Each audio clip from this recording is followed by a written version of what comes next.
Good morning, I'm Angelo Castro III. I'm Angela, and we are the Castros. We bring you the news. And the views that make you think. Sometimes we agree. Sometimes we don't. This is News and Views. And here are today's headlines. The Senate, sitting as the impeachment court, voted 18-5 with no abstentions to return the articles of impeachment against Vice President Sara Duterte to the House of Representatives. House lawmakers want to file plunder and other charges against Vice President Sara Duterte over her alleged misuse of confidential funds. Senator Bato de la Rosa describes the Senate's decision to return Vice President Sara Duterte's impeachment case to the lower chamber as a victory. The International Criminal Court has unanimously denied former Philippine President Rodrigo Duterte's bid to remove 2 judges from his jurisdictional challenge. First in the news, Vice President Sara Duterte's impeachment trial hits a major roadblock as the Senate voted to return the articles to the House of Representatives. Here's the report. With a vote of 18-5, the articles of impeachment against Vice President Sara Duterte will be sent back to the House of Representatives. 18 senators voted in favor, while 5 opposed. This came after a motion by Senator Bato de la Rosa to dismiss the impeachment complaint. That motion was immediately challenged by Senate Minority Leader Coco Pimentel. According to Pimentel, it was against the law. He emphasized that the Senate has a constitutional duty to deliberate on impeachment cases as only the Senate is mandated by the Constitution to act as the impeachment court. Wala po tayong choice but to respect, lalo na ito, we fall squarely under this subparagraph 4 which I just read. We have to respect the decision of the overwhelming majority of the members of the House of Representatives. He added that if the Senate proceeds with the trial, the evidence related to the charges against impeached official will surface, allowing them to make a decision based on that evidence. The trial will give that impeached officer the chance to clear his or her name and at the same time maybe rebuild his or her reputation. Senator Risa Hontiveros also objected to the Duterte's block's motion to dismiss the complaint.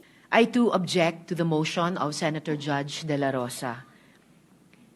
A motion to dismiss is not found. Hindi po nahahanap itong motion to dismiss sa Rules of Procedure on Impeachment na literal ka-adapt lang po natin.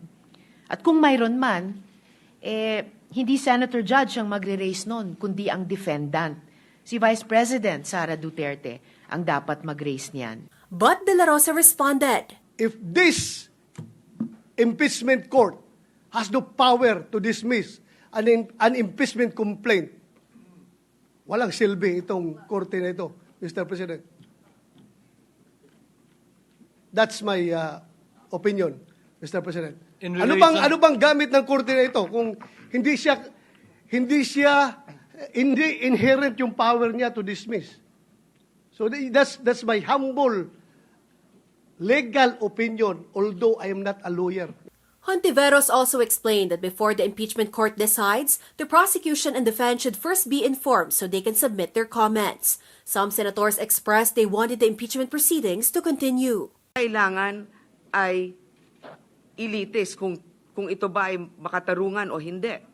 So, gagawin lang natin yon ngayon. Kung kulang na talaga sa oras, pass your papers, hindi natapos, hindi na natin saklaw yon dahil pwede natin sabihin, ginawa natin, hindi lang nagkaroon ng desisyon. Wala naman nagsasabing kailangan may desisyon. Senator Alan Peter Cayetano weighed the gravity of Senator Bato's request to dismiss the impeachment. Mabigat tong puntong ito. That's my appeal to Senator Bato na mabigat desisyonan ng dismissed based on it has not been filed that we violated the Constitution na mahigit 1 beses tong final. Because of this, Cayetano requested that De La Rosa amend his motion instead of dismissing it to simply remand or return the articles of impeachment to the House. At first, De La Rosa refused, but in the middle of the debate, he agreed to Cayetano's proposed amendment. That, however, was opposed by the minority bloc. Hontiveros questioned why the articles had to be returned to the House when the Senate could simply ask for a response to the issues. Remanding is a functional dismissal. return is a functional dismissal. Para po sa akin, parang dinribble natin ng matagal tapos ipapasa natin ulit ang bola. Hindi po kailangang ibalik ang articles of impeachment sa House of Representatives. This will not and does not constitute a dismissal because afterwards, after we settle this issue, and I think Senator Judge Cayetano also clarified that, the same is true with Senator Judge Villanueva, this is in no way a dismissal because we will be issuing summons after this. Bakit dinadala kami sa dismissal, remand, return, whatever is the term, Mr. President? Hindi ko alam bakit kailangan tayo bakit ba tayo namimilipit na ipasok ang isang word that is a synonym or can mean dismissal. In the end, when the matter was put to a vote, the majority prevailed. The articles of impeachment will be returned to the House. But this does not mean the impeachment complaint is being dismissed or terminated.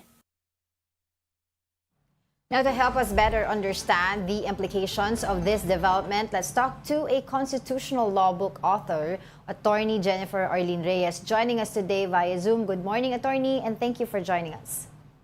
Good morning, Angela and Angelo. Thank you for inviting me again to your show. Right. So, what do you make of the session yesterday at the Senate convening as an impeachment court a day before the scheduled, supposedly today, and of course, remanding the impeachment case Returning. remanding the impeachment case to the lower house? Is this even constitutional? Well, in my humble opinion, first, the delay. It is unconstitutional already. The delay they made since February. Now, their act of remanding or returning the said impeachment complaint or articles of impeachment to the House of Representatives, that is also not found under our 1987 Constitution. To clarify, if I may be allowed to elaborate on the matter, Sure. Under Article 11 of our Constitution, the whole article governs the rules on impeachment, and it does not mention anything about remanding. Right. The salient points of the said article, Article 11, only talks about the power of the House of Representatives to have the exclusive power to initiate all cases of impeachment, and on the other hand, the Senate to be the sole judge of all impeachment Right. cases and to try and decide such impeachment.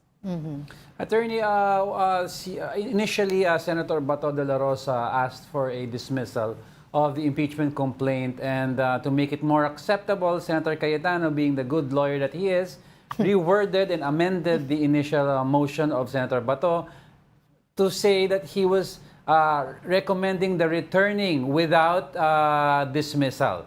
Why would the Duterte camp want to return make it, why would it be acceptable for them to return the articles of impeachment to Congress instead of pursuing a dismissal?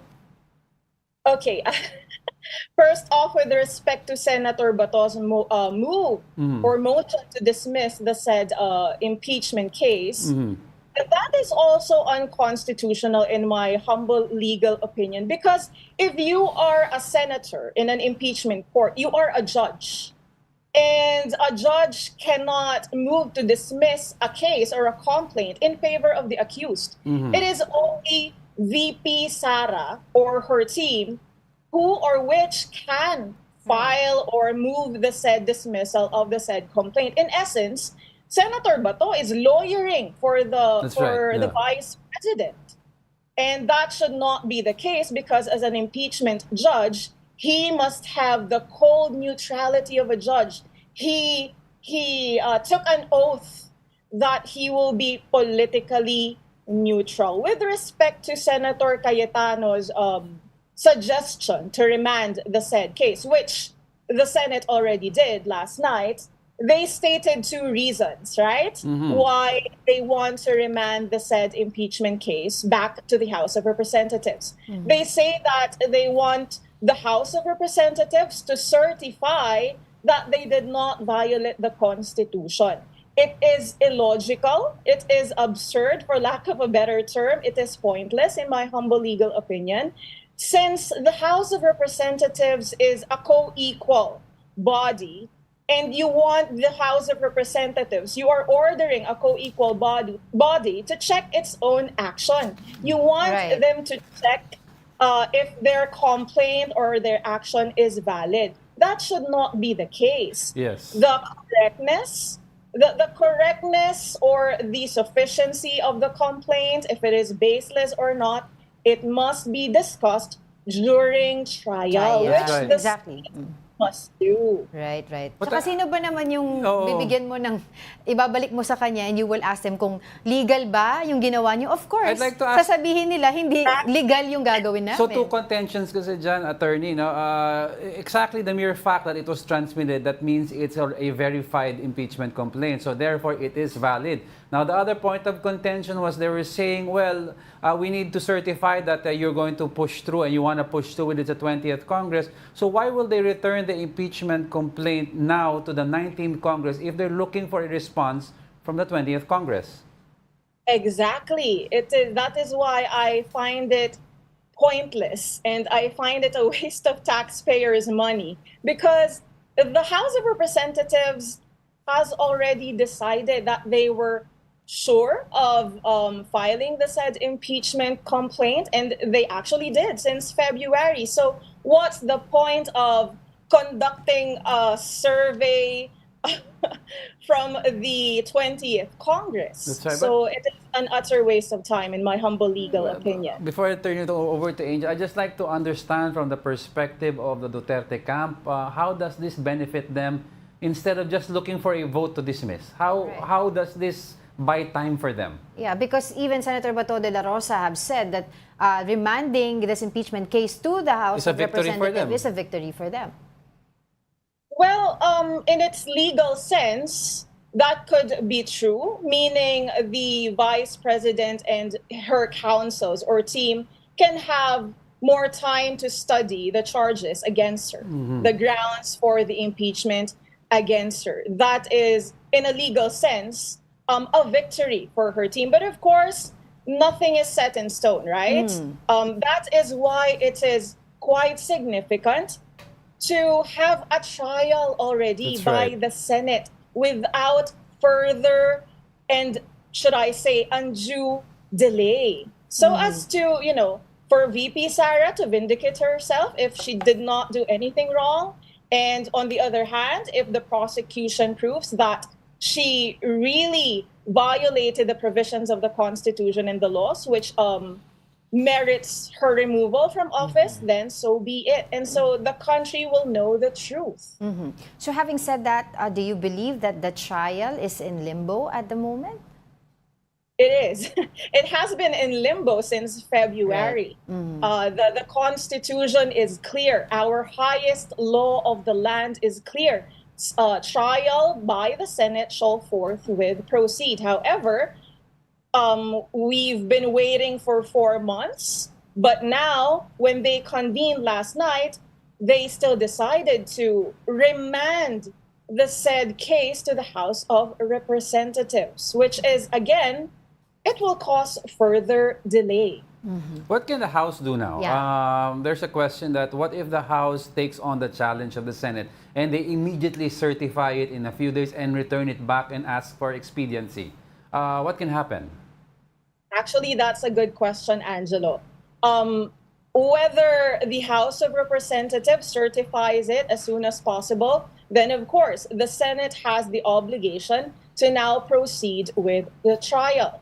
On the other hand, if the House of Representatives do not certify, because it is a co-equal body, the Senate cannot order it to do something, and vice versa. The Senate also has the obligation to proceed with the trial, even if the House of Representatives, or in the event that the House of Representatives will not certify the said case. Okay, so as clearly as you said also that the Constitution is clear that the Senate Senate's role is to try and decide, not to supervise the House of Representatives. Do you see this also,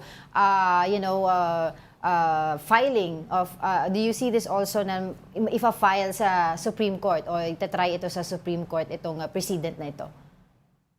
That can be done since, of course, the Supreme Court, as the last bulwark of justice and democracy, has the power to check whether or not there has been grave abuse of discretion as to any branch or as to any department of the government. So they may file the proper petitions before the Supreme Court if they really want this to proceed. And, nagiging ping-pong kasi yung nangyayari, di ba? Nagtuturuan or nagpapasahan lamang. So I believe that is one of the best remedies, to file a petition before the Supreme Court. Now let's talk about the 20th Congress crossover.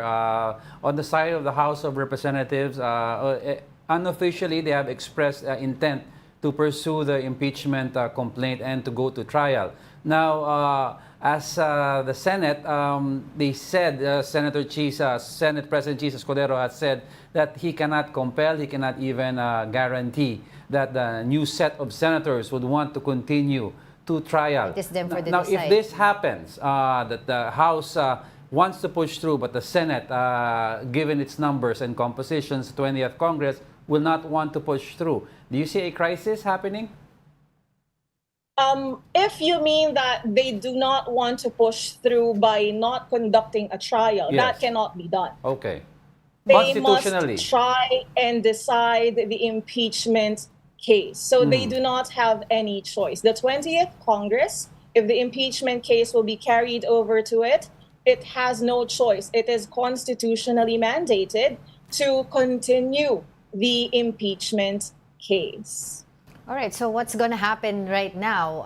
Can you enlighten us to the possible or the options of the House of Representatives after this? Well, just like what I mentioned a while ago, the House of Representatives has the authority, well, if it wants to, but in my humble legal opinion, it can validly refuse the order to certify. But it has two options. First, okay, certify the said impeachment case and assure them that they still want to pursue or continue with the impeachment trial. Then the Senate has no excuse but to proceed immediately with trial. Conversely, if the House of Representatives does not want to certify, again, the Senate still has the obligation to proceed with the trial. That is why it is pointless. The action of the Senate last night is, well, for lack of a better term, in my humble legal opinion, it is pointless and illogical. Well, Attorney, the way I see it, the Senate, well, most of them have disregarded certain rules and provisions of the Constitution. At the end of the day, we know this is going to the Supreme Court. What issues do you think will be tackled in the Supreme Court? Is it the issue of crossovers, or whether or not the 20th Congress is mandated to take up the impeachment complaint or not?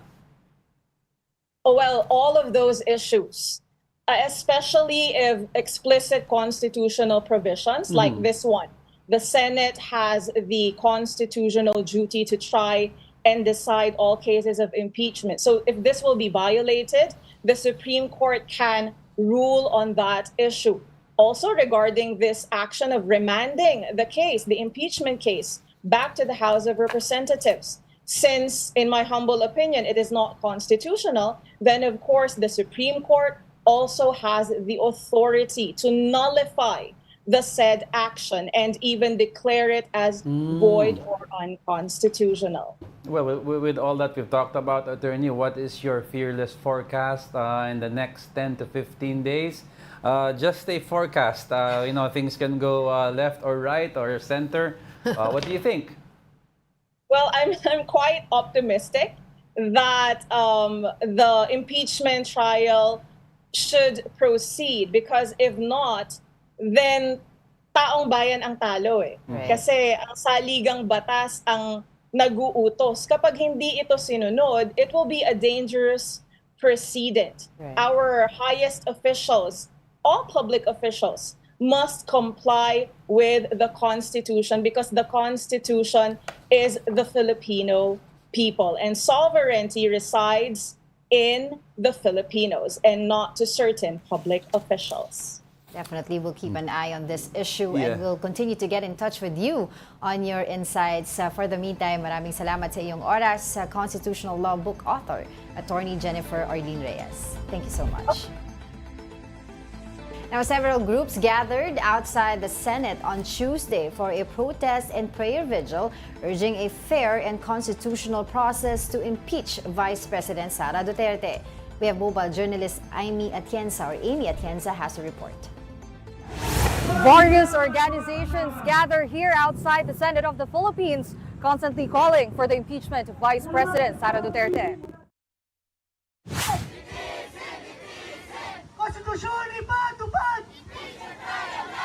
Rallyists cried as the Senate went through the second day of impeachment for the Vice President. Their call for the senators to immediately undergo the proper trial process that will leave the Vice Presidency seat empty. For Akbayan Party List President Rafaela David, this heat is more than just convening the session. Klaro na hindi lang ito about the oath-taking, hindi lang ito about convening.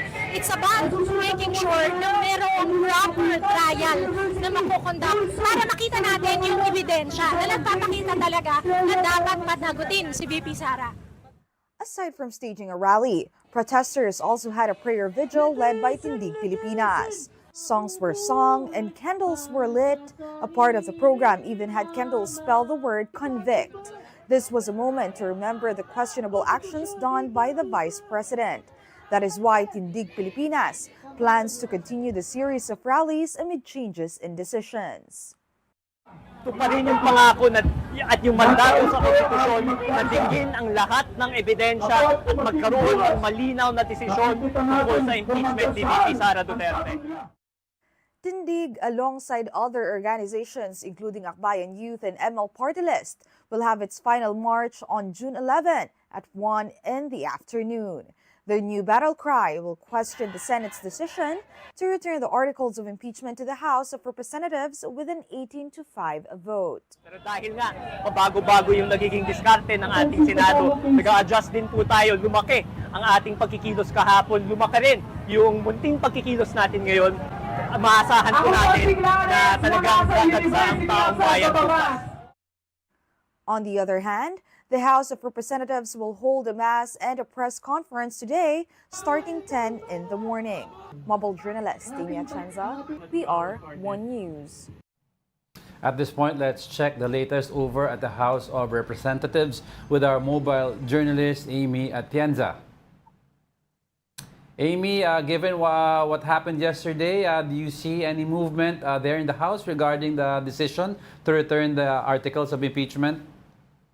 Angela, Diego, good morning. Nandito nga tayo ngayon sa House of Representatives kung saan nagsagawa sila ngayon ng prayer and reflection service para nga daw ipagdasal itong nagiging kaso sa Senado, pati na rin yung impeachment ni Vice President Sara Duterte. At actually, ang maganda dito at ang kinaibahan nito sa vigils na nakita natin nga sa mga nakaraang araw is interfaith daw ito. So may makakasama tayong iba't ibang organizations dito ngayon. Kasama na dyan yung mga ministers or priests from Roman Catholic churches. Andyan din yung mga from Iglesia ni Cristo, pati na rin yung mga Muslim ministers daw natin. So nandito sila ngayon at hinihintay pa natin na mag-gather pa yung ilang mga members ng Congress dahil nga ang susunod nito ay magkakaroon sila ng press conference. So abangan natin kung ano nga ba yung magiging reaksyon ng mga congressmen ng ating bansa sa pagbabalik ng articles of impeachment, lalo na sa naging desisyon ng Senado kagabi. Diego? But do you have any official information, Amy, kung natanggap na nila itong niremand na impeachment case to the House of Representatives from yesterday? So far wala pa tayong natatanggap dyan, pero abangan natin yan dahil until in the afternoon naman daw sila dito. Kanina din, actually, Angela, nakausap na natin or nakapanayam na natin si Attorney Chel Jokno na magiging bahagi nga ng 20th Congress ng Pilipinas. At yun nga, sabi niya, very medyo disappointing yung nangyari dahil nga daw hindi daw constitutional yung nangyari. And in fact, goal niya ngayon bilang magiging bahagi na siya ng Kongreso ay kinakailangan niya nga daw itong gawin, lalo na para sa mga kabataan, Angela. Alright, maraming salamat sa iyong oras. That was mobile journalist Amy Atienza. Sa'yo pala yan. Yeah, we'll be back with more stories after the break. Keep it here on One News.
Good morning. You're still watching News and Views here on One News.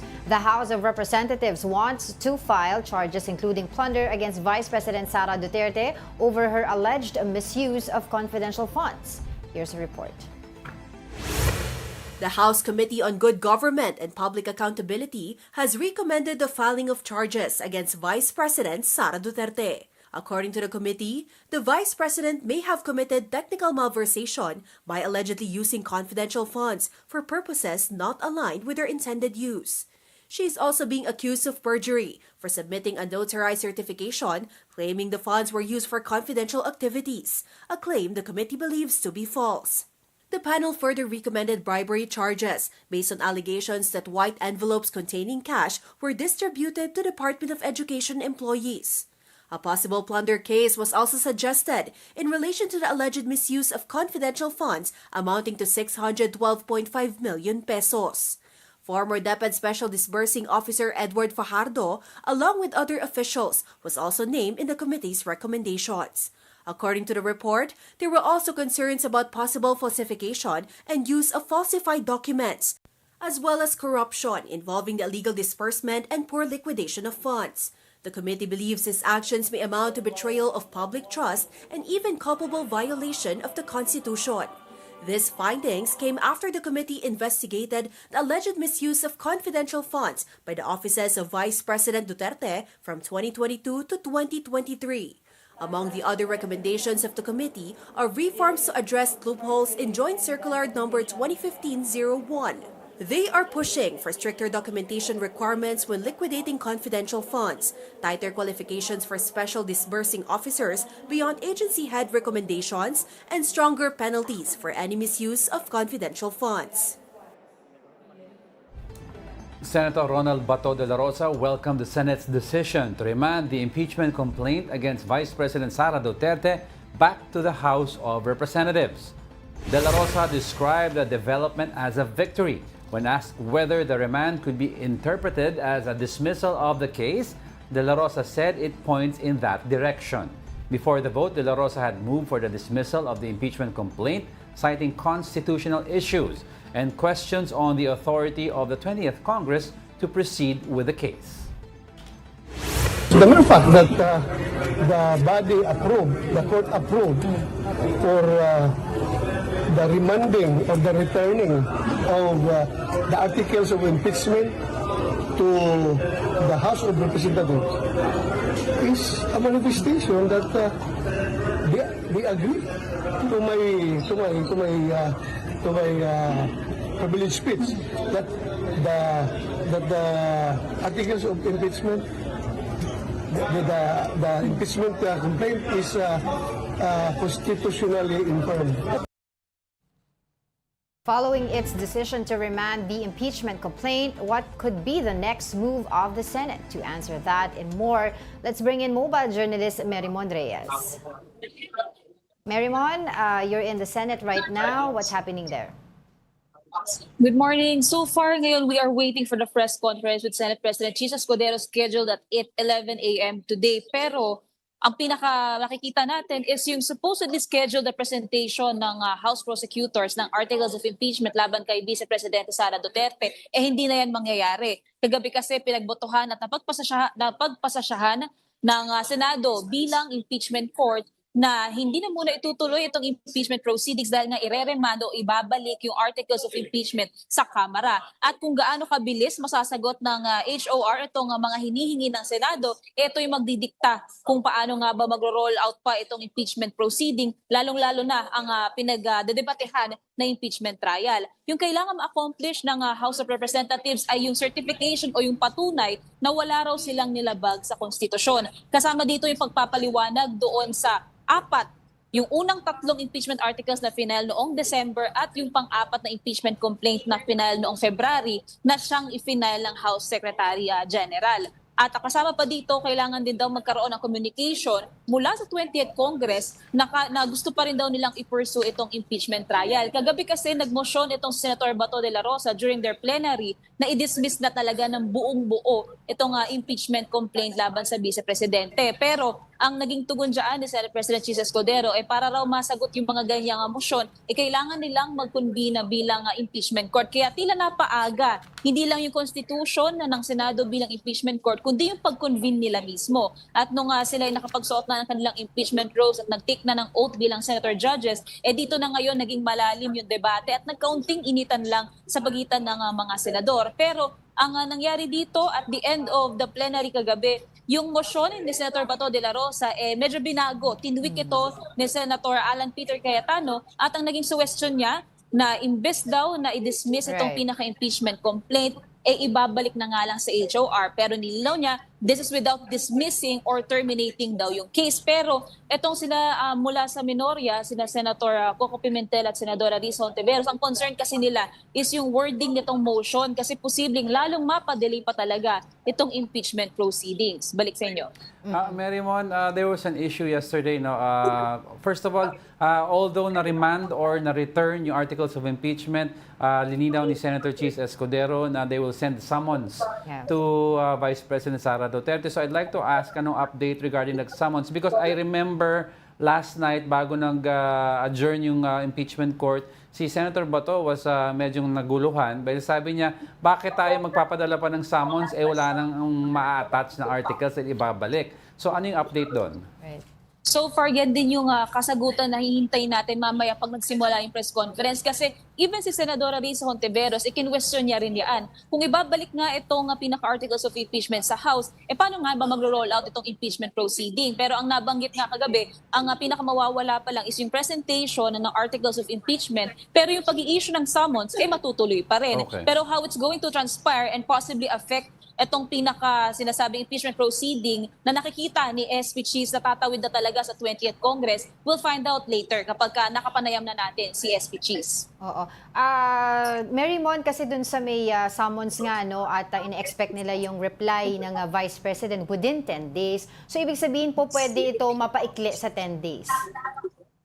Kung susundin pa rin talaga yung rules dito, 10 araw pa rin na talaga hihintayin yung ibibigay pagka-inisyo na itong summons mula sa Vice Presidente. Bukod na lamang kung sa sesyon ngayon magkakaroon pa ng motion na tungkol dito o kung mababago yung pagdating dito sa rules on impeachment. Pero ang sinabi kasi kagabi ni SP Cheese, wala raw babaguhin so far. Lalong-lalo pat nag-convene na sila bilang impeachment court. So kung ano pa rin yung rules dito sa impeachment, eto pa rin ang talaga nilang susundin. Even kahapon, nagkaroon pa nga ng pagpa-file sa Senate Majority Leader Francis Tolentino nung pinopropose na calendar na 19-day litigation kung matutuloy itong impeachment trial. Magsisimula supposedly ngayon at matatapos on June 30. Pero since eto nga tayo, napagdesisyonan nga na ibabalik pa sa Kamara yung itong articles of impeachment, hindi pa talaga natin alam kung ano yung sunod na mangyayari related dito sa impeachment proceeding. So would you know if ever maglalabas ba muli ng panibagong calendar of activities ang Senado through Senate President Cheese Escudero, knowing na supposedly kasi today yung hearing ng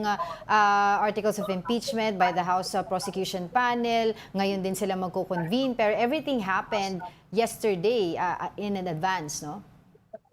Oo, tama, Angela. Kagabi nung sinubukan pa nating makausap si SP, ang sabi niya magantabay na lang daw bukas. Kasi kailangan din muna nilang isulat yung ginawang motion nga ni Senator Bato de la Rosa na inamend ni Senator Cayetano. So possibly yung magiging timeline sa mga titirang araw ng 19th Congress ngayon sa atin ibibigay ni Senate President Escudero. Pero still ang nagiging direksyon nitong pinaka-issue pagdating sa impeachment tatawid na nga sa 20th Congress na magbubukas ngayong July sa araw ng State of the Nation address ni Pangulong Bongbong Marcos, doon nila mapagdesisyonan yung pag-roll out nitong impeachment trial talaga. Meron maiba lang tayo ng konti, no? Kasi ito tinatanong din ng mga netizens ngayon dahil kumakalat sa social media yung video ni Senator Robin Hood Padilla na may kaalitan na si apparently si Senator Joel Villanueva. Ano ba yung you were there the whole time? Naglakad siya doon. Mary Mon,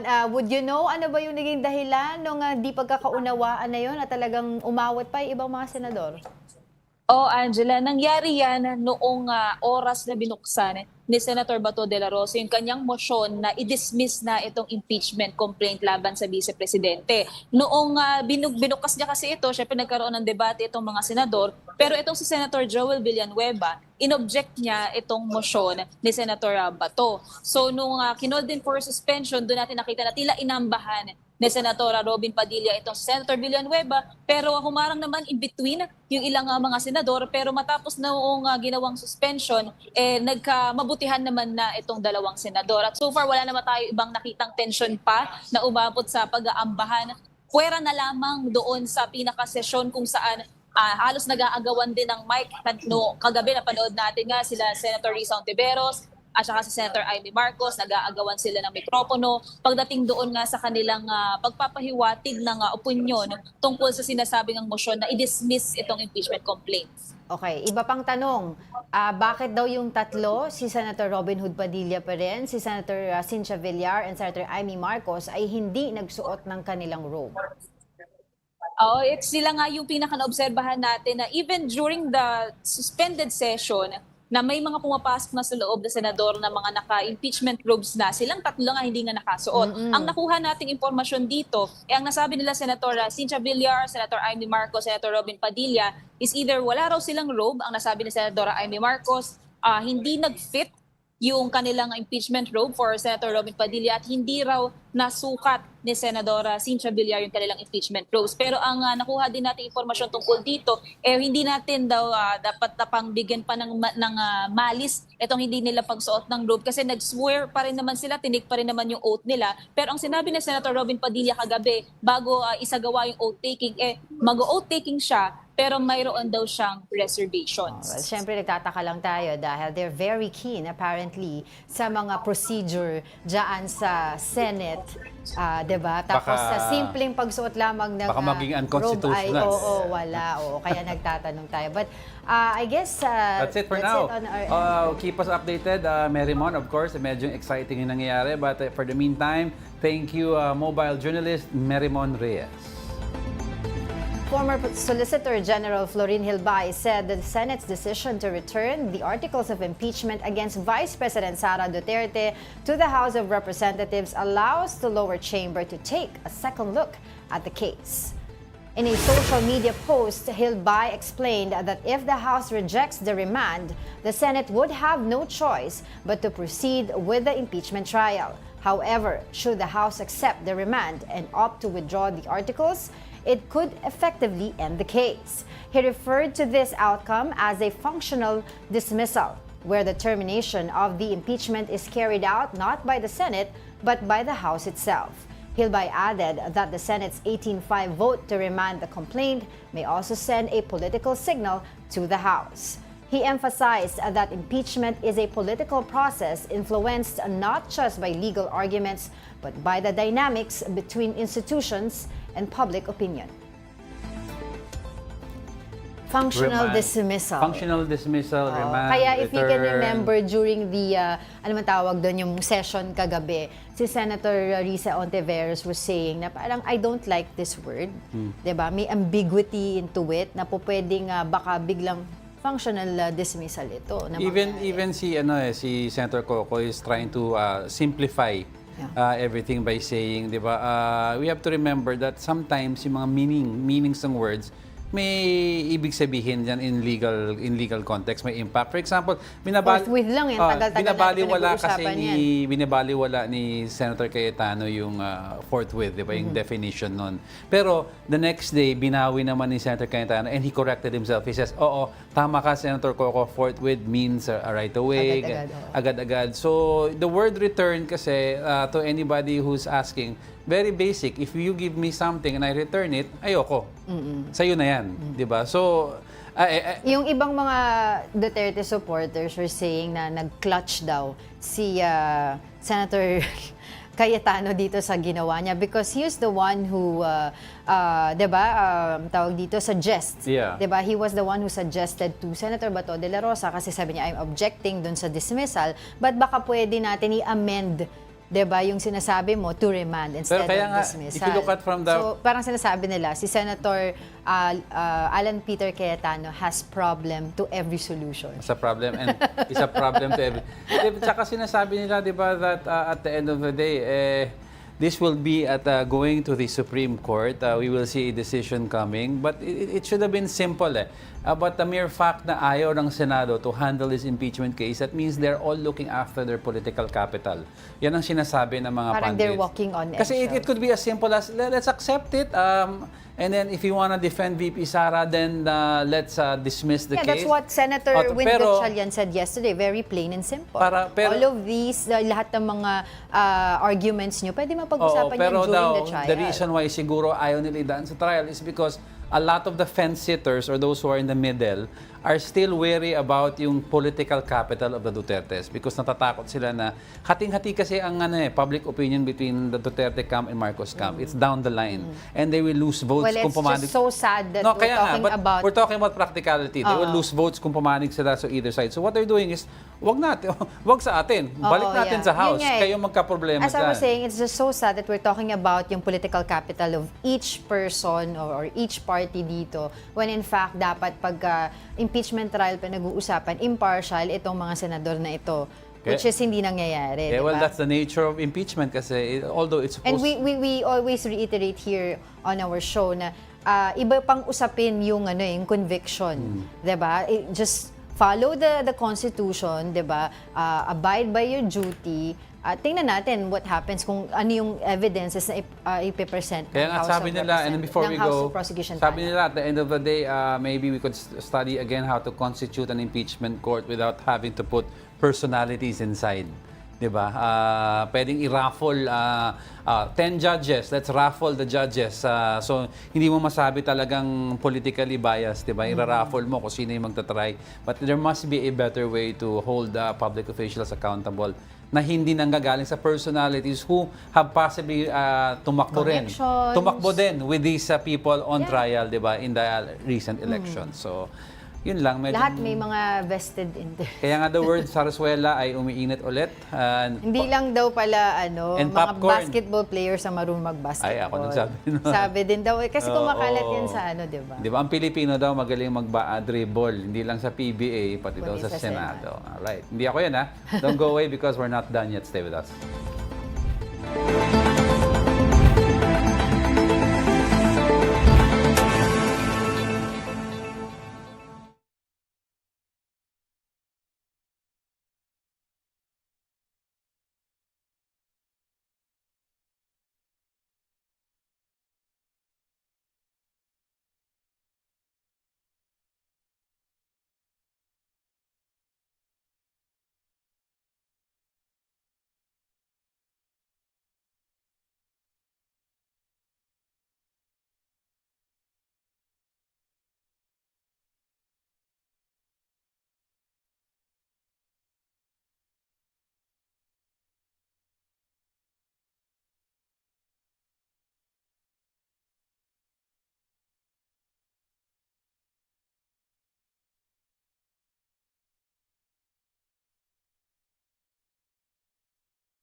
Welcome back. You're still watching News and Views here on One News.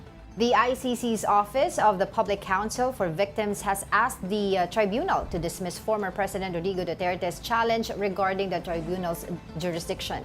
Duterte's lawyers earlier argued that preconditions for the exercise of jurisdiction were not met at the time the pre-trial chamber authorized the probe. They noted that the Philippines withdrew from the Rome Statute on March 17, 2019, and the pre-trial chamber issued its decision more than 2 years later. However, ICC Principal Counsel Paulina Masida pointed out that the withdrawal has no legal effect as the preliminary examination started even before that.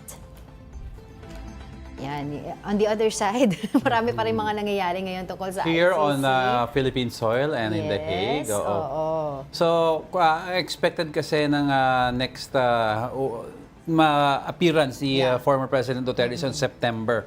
I think they were, they will read the evidence. Ano yung term niyan? I don't remember the term. May term yan sa September na where they check out the evidence and charges. Hearing of the charges. Hearing the charges kay President Duterte. But of course, all of these motions that were expected.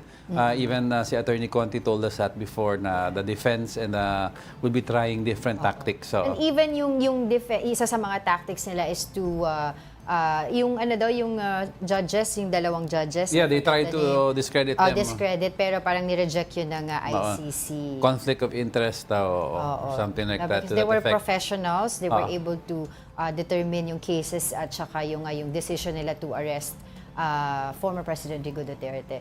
So, parang last month, Vice President Sara Duterte was able to visit former President Rodrigo Duterte along with Senator Robin Hood Padilla. Diba? But right now, si VP Sara ay nasa Kuala Lumpur for a personal Malaysia. vacation. Yeah. And also, But will attend daw meeting with the OFWs. Event with the OFWs. Tapos well, sabi nga nila, ang buti pa daw si Senator Robin Padilla ay lagi daw nasa Hague. Imbis na nandito. Si daw kasi si Sino? si Senator, parang ginawa daw niyang Cubao, parang gano'n. Sana all. Pero yun yan, hopefully we can talk to Attorney Cristina Conti and ask for clarification nun. Paano nila na-assess yung impact ng procedural maneuvers, ng defense, because there are a lot of things that we can still discuss about this dahil September pa ang Actually, confirmation of the charges. A lot of Filipinos are asking kasi medyo naguguluhan sila. But klaro ngayon, sa September confirmation of charges, trial proper and a verdict will take somewhere between 4 to 8 years. Ang daming may concern because si former President Duterte is already, how old is he? 80? Around 80. So, if magkaroon ng resolution tong case, somewhere between 84 to 88 siya. He'll be medyo old na. So, even if a verdict daw is rendered the guilty, may humanitarian consideration ba in terms of serving the term? So, a lot of these questions will be answered, pero we don't see it happening this year. Next year, madaming progress sa case. Right. All right. Let's move on. A Filipino was among the individuals arrested in the immigration operations by U.S. authorities that sparked wide-scale protests. Here's the report. Demonstrators gathered outside a federal detention facility in Los Angeles to protect ongoing ICE raids in the region. And this is basic human rights. They're arresting people that are working, they're arresting people at school, at graduation. That's sad and it's heartbreaking. We don't feel safe. We're standing up for the children that can't stand up for themselves or their parents. National Guard, deployed by the Trump administration, stood outside a facility in riot gear with armored vehicles in view. A federal official said there were over 2,000 Guard troops in Greater LA, with more on the way and about 700 Marines in a staging area awaiting deployment.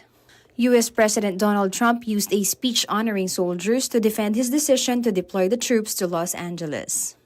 Generations of Army heroes did not shed their blood on distant shores only to watch our country be destroyed by invasion and third world lawlessness here at home, like is happening in California.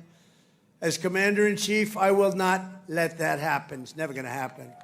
The Republican president said the military deployment was needed to protect federal property and personnel. Not only are these service members defending the honest citizens of California, they're also defending our republic itself.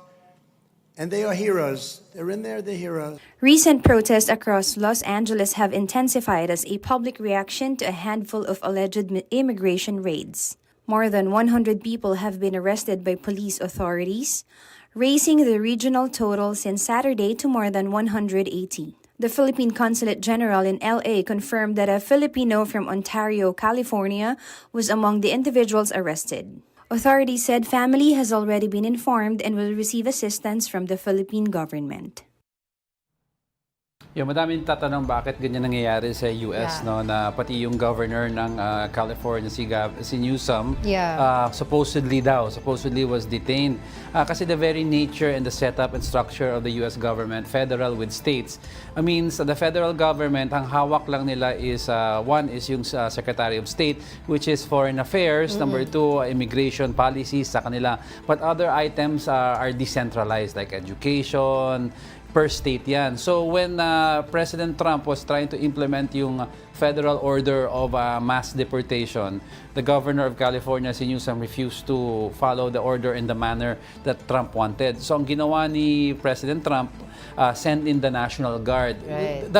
The only time I've seen that happen was in a TV movie, no, a TV show, yung series si Designated Survivor, na ayaw makinig ang governor or isang state sa national government, sa federal government. So the president will use the National Guard, which is at his disposal, because yung police force sa California, di ba, syempre they will be loyal to the governor. Right. But to discuss yung issues on ICC, we have with us Assistant to Counsel Attorney Cristina Conti. Attorney, good morning. Yes, good morning. Good morning po. Welcome to News and Views. So I would just like to get your insights on this. How do you assess for the impact of these procedural maneuvers on the timeline for the confirmation of charges? Yes, so we're on track to have the confirmation of charges on September 23rd. And this is important, or it has become very clear now, because the ICC has so quickly decided on the issue of disqualification of judges. Right. This was the request of Duterte. It was filed May 12th, if I remember correctly. May 12th. And immediately they asked the parties to comment.